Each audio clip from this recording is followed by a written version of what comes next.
C'est mercredi que s'ouvre à Montréal la conférence internationale sur la biodiversité des Nations unies. C'est la fameuse COP 15 où sont attendus des représentants de gouvernements de partout sur la planète.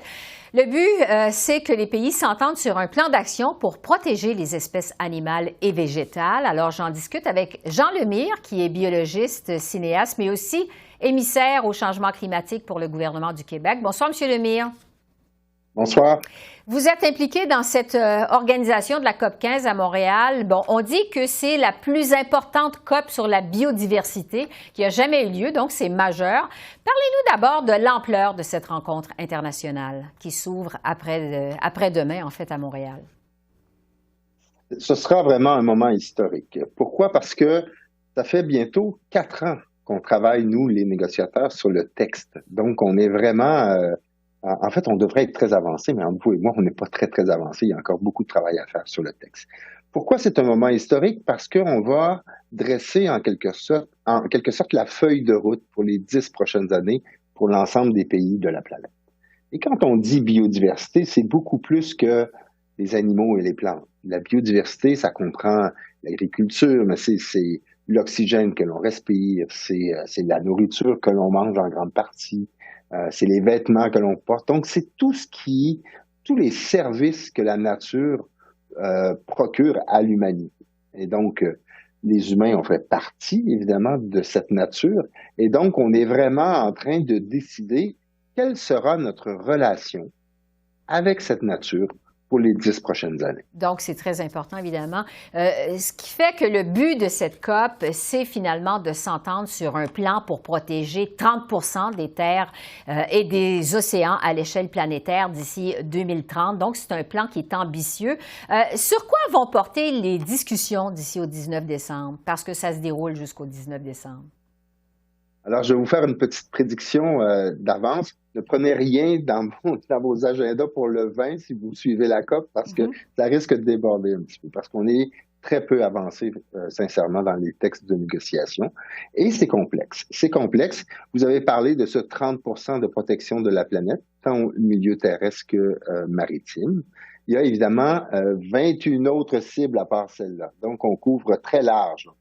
Comme je disais, on couvre l'agriculture, on couvre toute la génétique des populations. Donc, c'est très, très large. Et donc, le processus onusien demande des décisions unanimes. Alors, évidemment, qui dit unanimité dit écrire un texte ensemble à 196 mains qui portent le crayon, là. Donc, c'est pour ça que c'est très long. C'est pour ça que c'est très complexe. Et plus on avance et plus il y a une tendance à vouloir diminuer le niveau d'ambition, évidemment, pour qu'il y ait un consensus. Parce que c'est ça, une décision unanime, c'est un consensus. C'est ce qu'on veut essayer d'éviter. Je vais vous entendre sur l'organisation de cette rencontre. Bon, on sait que c'est la Chine qui devait organiser cette conférence, mais ça a été annulé à cause de la pandémie. Montréal s'est donc retrouvé avec l'organisation de la COP 15 à 6 mois d'avis, là, alors qu'on dit que normalement, ça prend 2 ans pour organiser une conférence de cette ampleur-là. Est-ce qu'on est fin prêt à Montréal pour recevoir cette COP 15? Écoutez, oui, la réponse est oui, et c'est un petit mirage. Vous le voyez dans les cernes sous les yeux, là. Tout le monde a travaillé extrêmement fort. Une très belle entente aussi entre le Canada, le secrétariat de la Convention sur la diversité biologique qui est basé à Montréal, le gouvernement du Québec, la ville de Montréal. Donc, on s'est très, très bien entendu pour essayer de réaliser ce petit miracle, en fait. Réussir la préparation d'une COP en 4 mois, en fait. Ça relevait de l'exploit, mais on est fin prêt. On est fin prêt. Vous savez, nous, on a déjà commencé, vous voyez ma petite cocarde, là, je suis déjà sur le site, on est en négociation déjà. Nous, on a 3 jours de négociation pré-COP pour essayer d'avancer les textes au maximum pour présenter des textes qui sont d'habitude achevé à 80 quand on arrive à une COP, mais je vous le dis, ce ne sera pas le cas. Il va falloir travailler très, très fort dans les 2 prochaines semaines pour essayer de garder ce niveau d'ambition là, qui est là. Et je vous rappelle, ça fait maintenant 4 ans qu'on se réunit. C'est la 5e rencontre internationale pour avancer une vingtaine de cibles. Ouais. Donc, c'est très complexe. Donc, du pain sur la planche, comme on dit. À cause de son organisation, comme ça, de dernière minute, justement, on sait qu'il n'y aura pas beaucoup de chefs d'État qui vont se déplacer à Montréal pour participer à cette COP 15. Est-ce que ça rend cette rencontre moins importante? C'est très drôle parce que tout le monde ramène cette histoire de chef d'État, alors que historiquement, dans les COP biodiversité, il n'y a pas de chef d'État.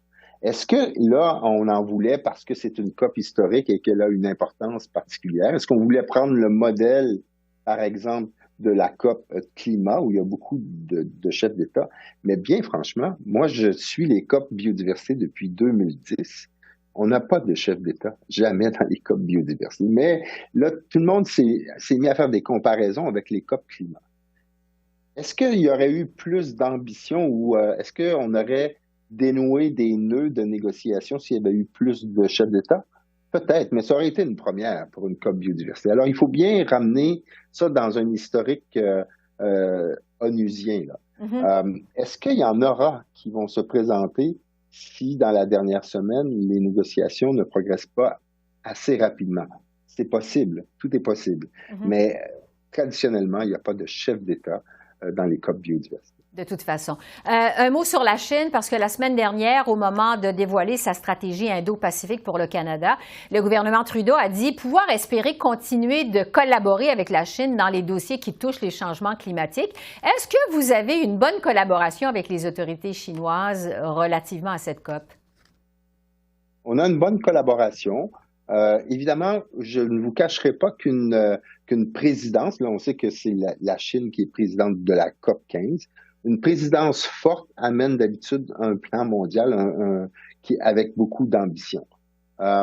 C'est en cours de négociation finale qu'on va vraiment voir l'influence de la Chine et son désir réel d'avoir un cadre mondial en biodiversité qui sera ambitieux. Donc, c'est à suivre.